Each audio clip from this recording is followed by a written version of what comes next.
Sleep endoscopy is a useful tool for the diagnosis of the obstructive snoring and sleep apnea.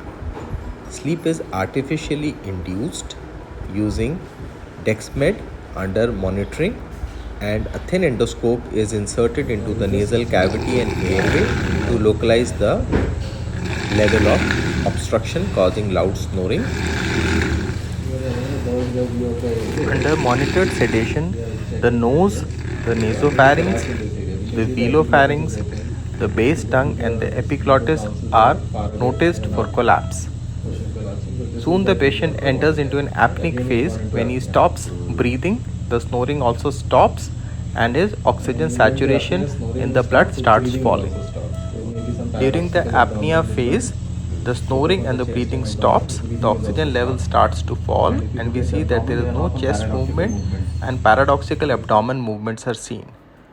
And we can see that there is a velopharyngeal block in this particular patient with a circular or circumferential collapse of the velum.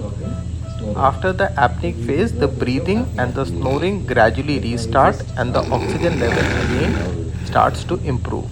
This is also accompanied by a micro break in the sleep, and the cycle repeats many times in the night, leading to a non-refreshed sleep in the patient.